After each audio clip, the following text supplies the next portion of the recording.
अस्सलाम वालेकुम जी। मेरा नाम है जी हसन और मेरा ताल्लुक़ है जी लाला मूसा से। लाला मूसा में हमारा ये गोट फार्म है जी, इसका नाम है जी गोट लैंड फार्म। तो हमने बकरियां रखी हुई हैं बुनियादी तौर पे दूध के लिए। अब हम सोच रहे हैं कि साथ कोई तुर्की दुम्बों का भी काम शुरू किया जाए।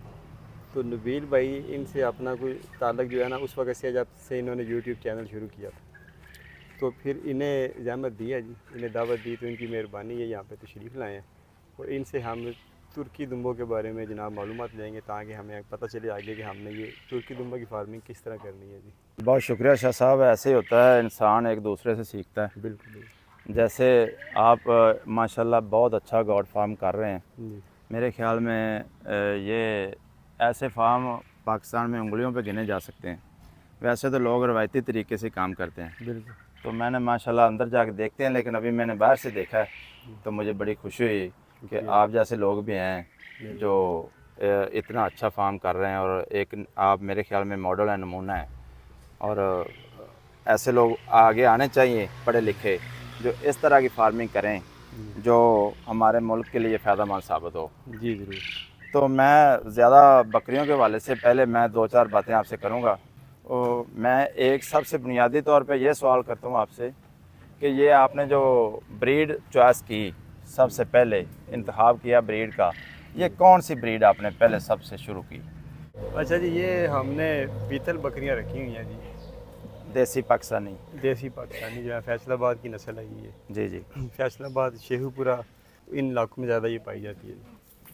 तो आपने इसका ही क्यों इंतखाब किया, हालांकि बहुत सारी किस्में हैं गौट की? असल में हमारे इधर मकामी जो है ना वो शेरी बकरियां चलती हैं ज़्यादा। जी जी। ठीक है, जिनका वो जैसे फौजियों के कपड़े होते हैं ना उस तरह का कमांडो कलर होता कमांडो है? कलर, ठीक ठीक। तो वो आपस में बड़ा लड़ती झगड़ती हैं। अच्छा अच्छा। तो ये शेखुपुरा हमसे 2 घंटे के फासले पे जी जी। सबसे नज़दीक हमारी यही ब्रीड थी। सही। हमें तो इनके बारे में हमने पता किया तो पता चला जी ये इतना नहीं लड़ती। अच्छा अच्छा, शरीफ जानवर है। हाँ, कदर पूरा अमन जानवर है। सही तो सही। फिर हमने इनको चॉइस कर लिया, दूध शूध भी इनका अच्छा था। तो वैसे भी ये मशहूर ब्रीड है पाकिस्तान में, कद काट के हवाले से दूध के मुकाबले भी आप अक्सर देखें यही बकरियां विन होती हैं। सही वेट में भी ज़्यादातर यही बकरियां विन होती हैं। सही सही। तो मगर हर लिहाज से ना हमें ये ये देसी में ये नागरा, बीतल, मक्खी चीनी, ये सारी आ जाती हैं?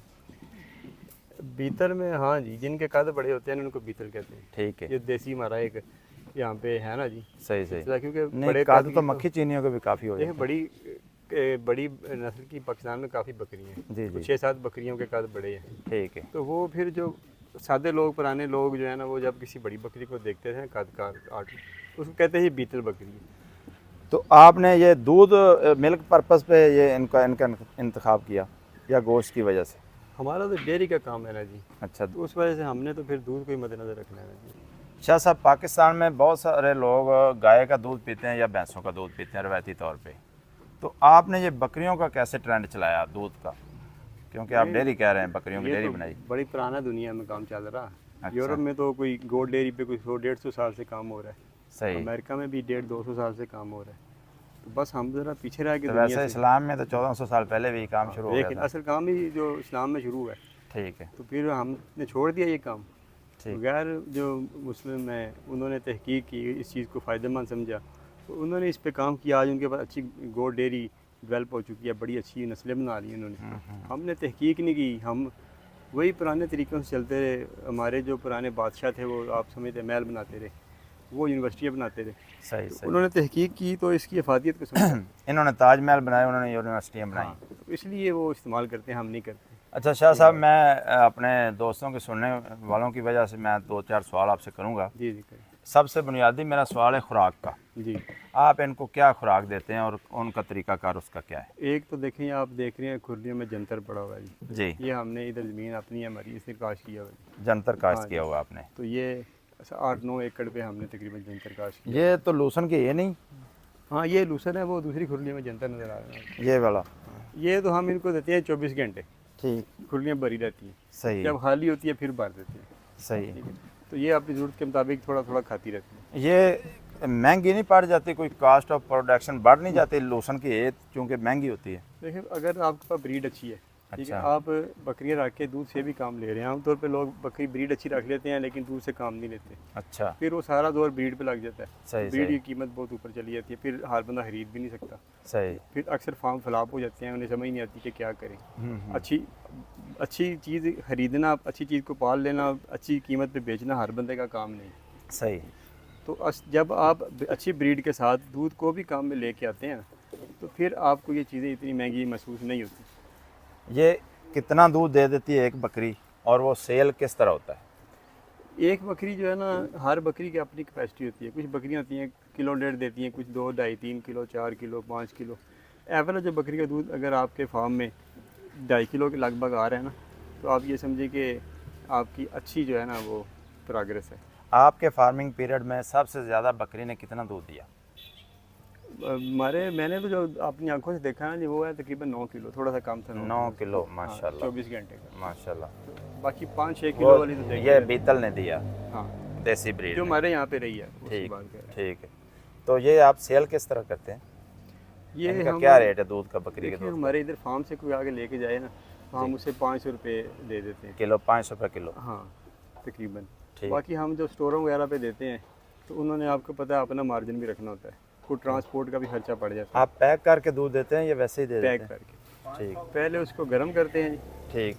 गर्म करके उसको ठंडा करके पैक करके सेल करते हैं। सही।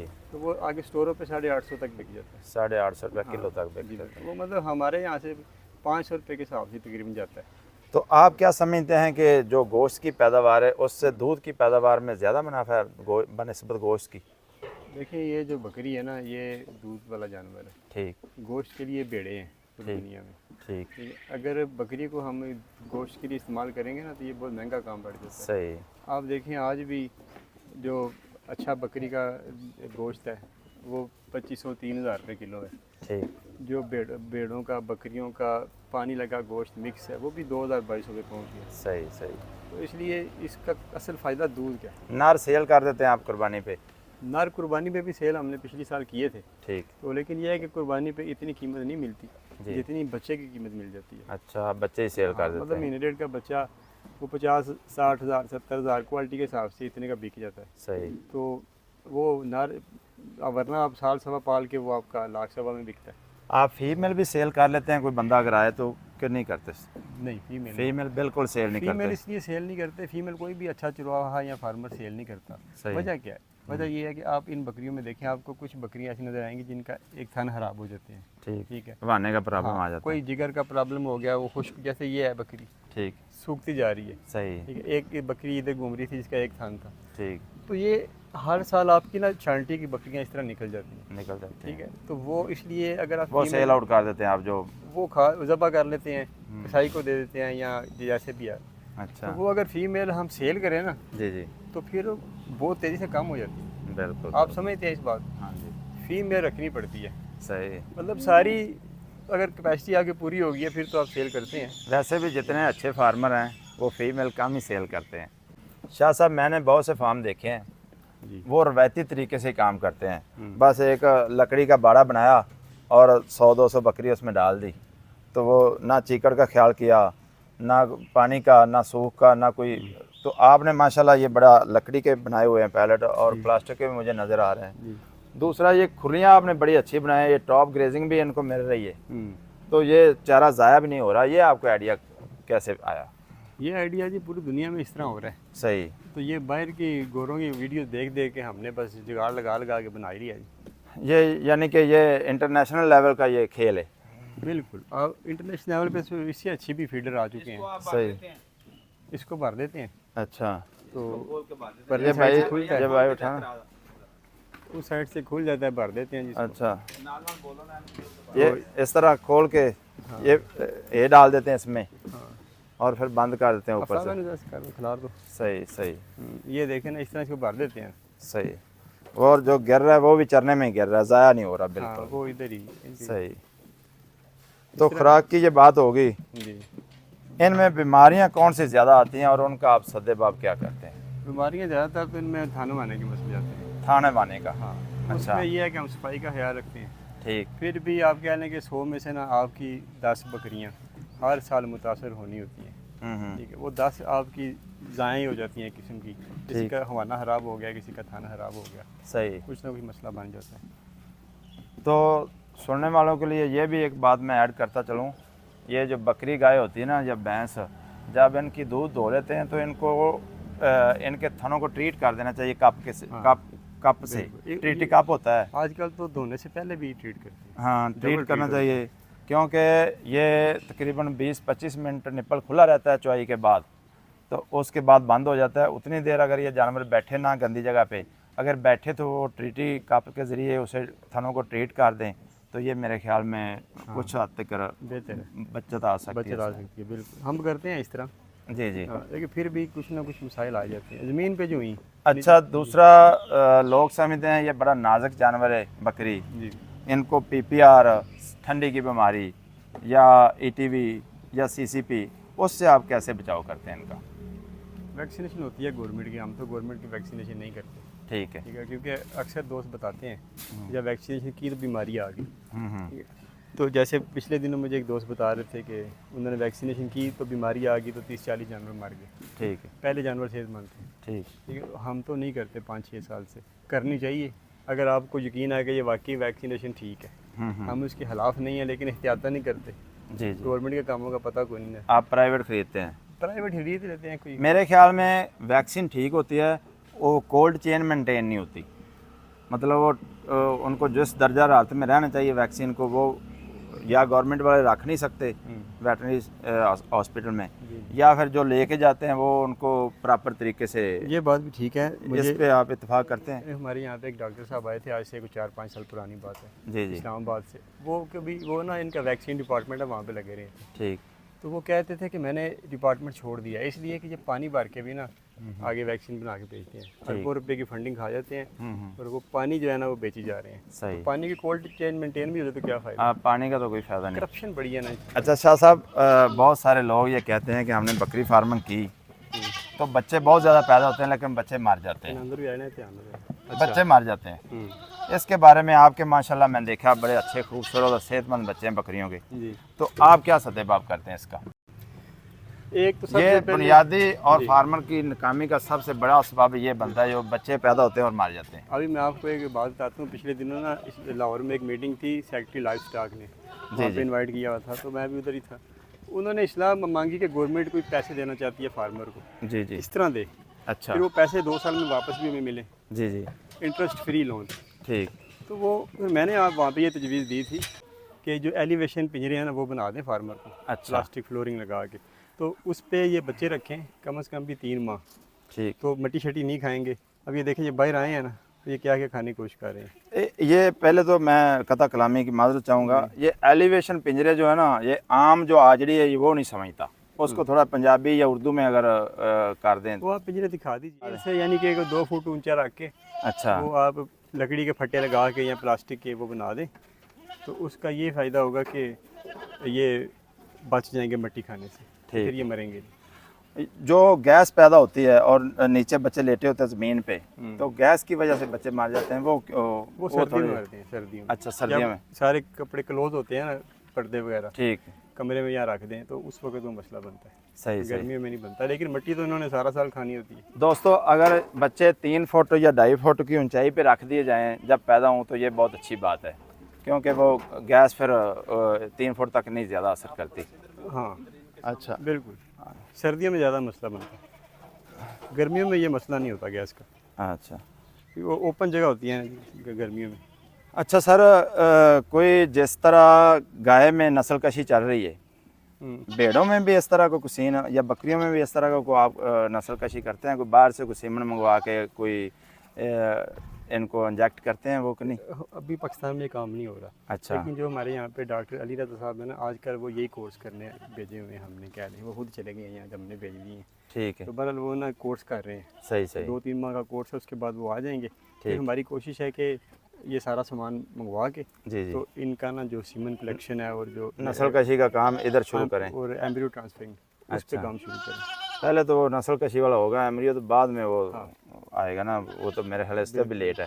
हाँ, लेकिन हमारा इरादा यही है कि वो सेक्स सीमन पे चले जाए। माशाल्लाह, ये आपका फार्म देख के बड़ी खुशी हुई तो आप अगर मेरे सुनने वालों के लिए कोई पैगाम देना चाहें बकरियों के हवाले से, जो आपकी 8-10 साल ज़िंदगी का निचोड़ हो, वो ज़रा प्लीज़ बताएं कि आम फार्मर को क्या करना चाहिए। देखिए आम लोग काम में आते हैं कि जज्बाती तौर पे ठीक यूट्यूब वीडियो देख के फिर जो है ना वो पैसे लगाते हैं और कोई तरीक़ाकार नहीं होता पैसे लगाने का। ठीक तो वो फिर उनको समझ नहीं आती। एक वक्त आता है कि वो समझते हैं कि ये हम काम नहीं कर सकते, ठीक जानवर मरने शुरू हो जाते हैं। बुनियादी चीज़ ये है कोई भी काम शुरू करने से पहले उसको सीखें, सही ठीक है, उसकी थ्योरी हासिल करें, फिर किसी जगह पे जाके प्रैक्टिकल उसका सीखें, ठीक। तो उसके बाद फिर बड़े तरीके से इस काम को स्टेप बाय स्टेप करें। यानी जब तक कोई तजर्बा हासिल ना कर लें तब तक ये मुश्किल काम नहीं करना देखिए चाहिए। यार मिट्टी खा रही, ये देखा जी, ये बाहर आया ना तो ये मिट्टी खा रहा है। हम इनको मिट्टी से बचाते हैं, ठीक हम इन्हें बाहर नहीं निकालते, लकड़ी के फट्टे पे 5 माह रखते हैं। अभी सही, ये सही। इनकी एज हुई है 3.5 माह सही, तकरीबन। 3.5 माह। 5 माह तक ये फिर मिट्टी खाना भूल जाते हैं। अच्छा, जो ये 3.5 माह के नर आपके ये नज़र आ रहे हैं मुझे बच्चे, ये अगर आपसे कोई ख़रीदना चाहे तो ये कितने में आप मिनिमम? ये सारी मादी हैं, नर हम नहीं, से- नर इनमें नज़र आ रहे हैं एक मुझे। दो यहाँ जो आप रखे हुए हैं आप। सही, कोई ये नर वो हैं जो जिनकी माएँ बड़ा ज़बरदस्त दूध देने वाली, यानी ये ब्रीडर टाइप है ब्रीडर बच्चे। टाइप के हैं। सही। तो बाकी सेल कर देते हैं 1-1.5 माह के। तो वो आप कह रहे थे ना हम बच्चे सेल करते हैं, तो वो कितने में सेल करते हैं अगर कोई बंदा खरीदना चाहे यहाँ से? हमारे पास इनका रिकॉर्ड है, इनकी माँ का, दादी का ठीक दूध है। का रिकॉर्ड, जिस तरह गाय का होता है ना जी, जी जी 20-30 हज़ार 25 हज़ार रुपये किलो के हिसाब से मोटा मोटा हिसाब होता है जी जी। कि 10 किलो दूध देने वाली अगर 30 हज़ार रुपये किलो हो तो वो 3 लाख की बने, 3 लाख की। मोटा मोटा हिसाब। तो सही हमने भी इनका हिसाब ये 20 हज़ार रुपये किलो के हिसाब से रखा हुआ है। सही। मकसद है कि अगर दादी दूध दे रही है 6 किलो, ठीक। माँ दूध दे रही है 3 किलो, हाँ, 6 और 3 9 हो गया, 9। 9 को डिवाइड कर लें 2 पे, अच्छा। तो वो बन गया 4.5। जी जी आप 4 चले लगा लें, ठीक अब है। 4 को 20 पे ज़रब दिया तो वो 80 हज़ार बन गया। 80,000 तो वो 80 हज़ार का बच्चा यानी 3-4 महीने का बच्चा, 3 महीने का 50 हज़ार से शुरू हो जाता है 50,000 से लेकर 80,000 तक उसकी क्वालिटी के हिसाब से। तकरीबन, ज़्यादा से ज़्यादा इतनी हमारे। शाह साहब, ये ना मैं जब से इधर खड़ा हूँ ये कपड़े खाने की कोशिश करते हैं, ये कोई कैल्शियम वगैरह की कमी तो नहीं है इनको? नहीं, इनका मुंह ही ऐसे है, ये चलता ही रहता है। तो ये इनका मुंह ना रुकने वाला जी। अच्छा चलो, ये थोड़ा सा दिखाएं केज।